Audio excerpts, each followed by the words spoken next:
मध्य रेल्वेची वाहतूक विस्कळीत झाली आहे। खडवली स्थानकात तांत्रिक बिघाड झाल्याची माहिती आहे। कसारा ते कल्याण मार्गावर पहाटेच मध्य रेल्वेचा खोळंबा झालाय। तब्बल 1 ते 1.5 तास लोकल सेवा विस्कळीत आहे।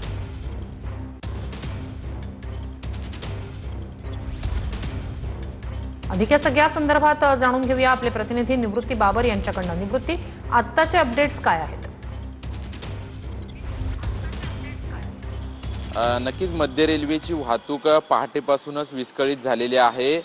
सकाळची जी पहिली लोकल होती मुंबईच्या दिशेने येणारी 4:30 वाजता जी मुंबईच्या दिशेने येणारी लोकल होती, यावेळेस पॉवर सप्लाय जो आहे तो बंद असल्याची घटना जी आहे ती त्या ठिकाणी घडली। आसनगाव ते खडवली या दरम्यान पॉवर सप्लाय बंद असल्याने वाहतूक जी आहे ती वाहतूक सध्या उशिराने सुरू असल्याची माहिती आहे। सुरुवातीला मध्य रेल्वेची वाहतूक जवळपास 1 ते 1.5 तास जी आहे ती पूर्णपणे खोळंबली होती आणि मुंबईच्या दिशेने येणारे खरं तर ही सर्व वाहतूक जी आहे ती खोळंबली होती।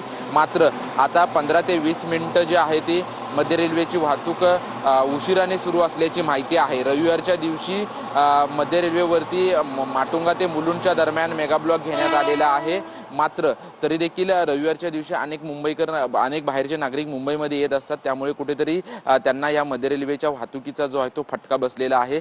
पहाटेला सकाळी 6 वाजेपर्यंत जवळपास 1 ते 1.5 तास जे आहे ते मध्य रेल्वेची वाहतूक विस्कळीत होती। मात्र त्यानंतर पॉवर सप्लायचं जे तांत्रिक काम होतं ते मध्य रेल्वेच्या वतीनं पूर्ण करण्यात आलेलं आहे। त्यानंतर आता मध्य रेल्वेची वाहतूक सुरळीत झालेली आहे। मात्र 15 ते 20 मिनिटं ही मध्य रेल्वेची वाहतूक जी आहे ते उशिराने सुरू आहे आणि सकाळी 11:05 ते संध्याकाळी दुपारी 3:35 मेगा ब्लॉक घेण्यात येणार आहे। त्यामुळे या नक्कीच निवृत्ती, नक्कीच तुर्तास धन्यवाद तुम्ही दिलेल्या संपूर्ण माहितीसाठी।